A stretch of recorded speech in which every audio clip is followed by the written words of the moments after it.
Hey everyone, and welcome back to The Explainer. I'm absolutely thrilled you're joining us today because we're looking at a massive, systemic, technical problem that's quietly blocking higher education from diversifying its revenue.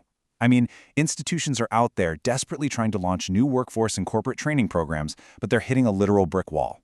So today, we're going to break down exactly why the core technology running our universities is fundamentally rejecting this new wave of non-degree data, and more importantly, how we can actually architect a way out of it. Okay, let's dive into this blueprint for our technical teardown. We'll be covering Section 1, the enrollment paradox. Section 2, why SIS rejects data. Section 3, the shadow system toll. Section 4, the sidecar solution. And finally, Section 5, calculating true margins. Moving right along to Section 1, the enrollment paradox, stagnant degrees versus surging certificates. So we really have to talk about a stark contradiction that's keeping institutional leaders up at night right now.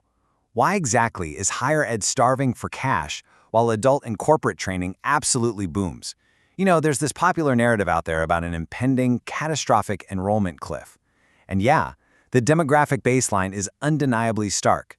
The Western Interstate Commission for Higher Education projects a steady 13% decline in high school grads through 2041. But here's the kicker.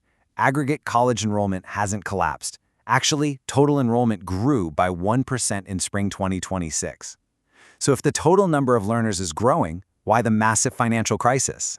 Now, what's really interesting about the numbers is exactly where that growth is happening. The difference is wild. Bachelor's degree pathways, they're relatively stagnant, basically limping along with just 1% growth. But alternative credentials, undergraduate certificate programs surged by a massive 10.2%. Learners are shifting their preferences, and they are doing it rapidly, moving toward workforce training and short-term upskilling. The market demand is very clearly there, but universities are structurally struggling to capture it.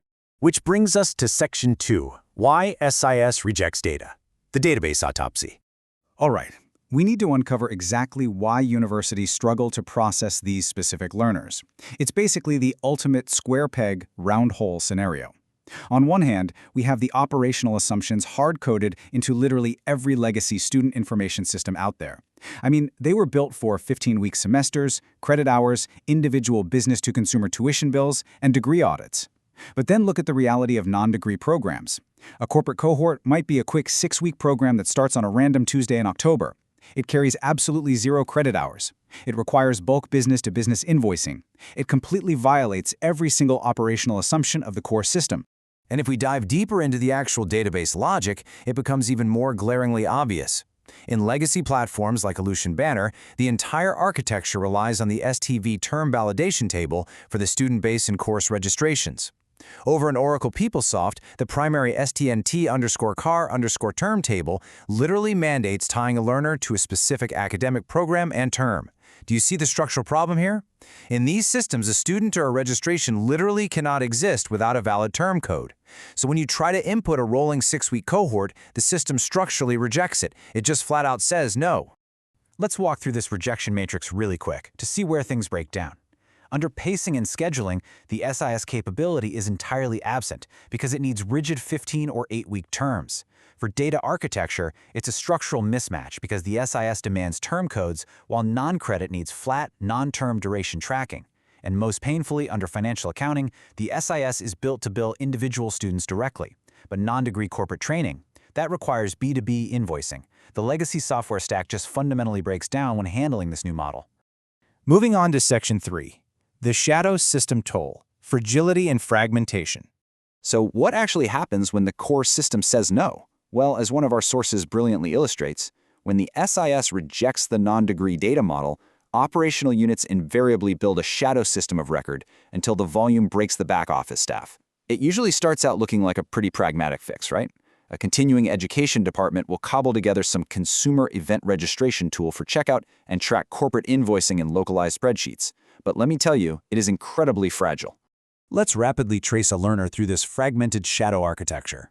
The marketing CRM captures the lead, so it holds the email, but it has absolutely no idea if the person actually paid.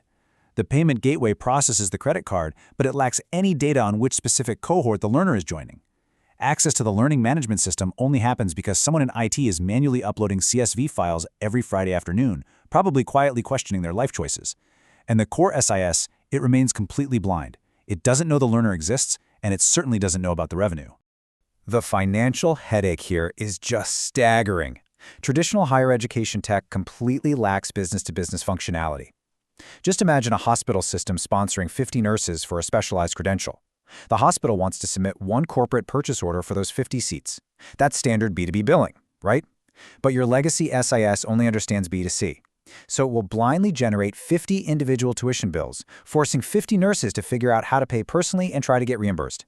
It's an absolute administrative nightmare that prevents you from scaling your corporate partnerships. Let's look at the fix in Section 4, the sidecar solution, agile layering.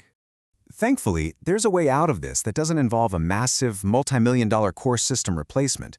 By definition, a sidecar architecture is a purpose-built program management software layer running right alongside the legacy SIS.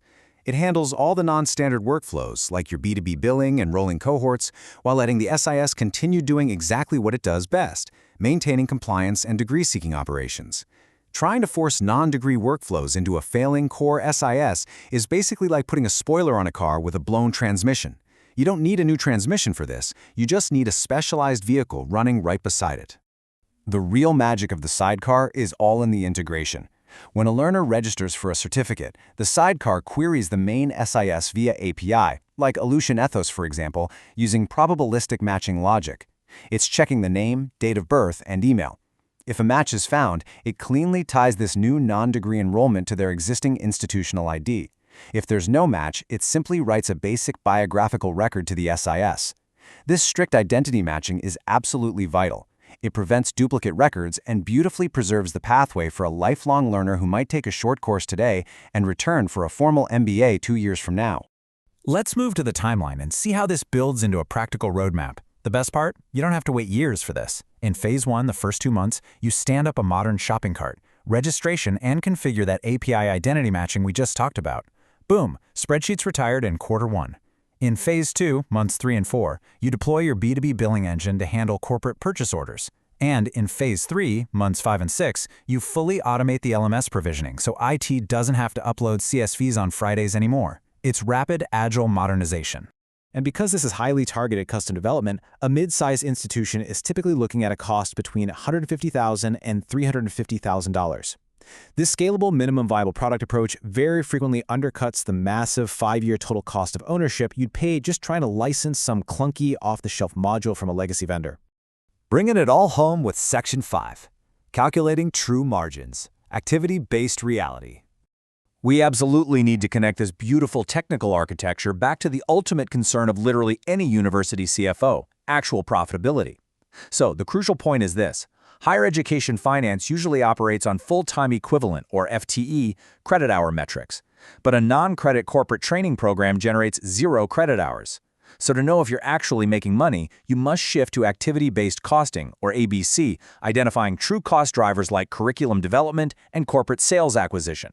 By moving the transaction out of the tangled general ledger and into an isolated sidecar layer, you inherently gain the financial visibility required to finally track the true margins on those corporate cohorts. I want to leave you with this final, somewhat provocative question. Is your revenue diversification strategy currently stuck in a spreadsheet? The market for non-degree and workforce training is absolutely booming right now, but without solving the structural mismatch between your ambitions and your legacy database, you seriously risk bleeding operational cash while desperately chasing top-line growth. It is time to retire those fragile workarounds, embrace agile sidecar integration, and unlock the true financial potential of your institution. Thank you so much for exploring this with me today on The Explainer.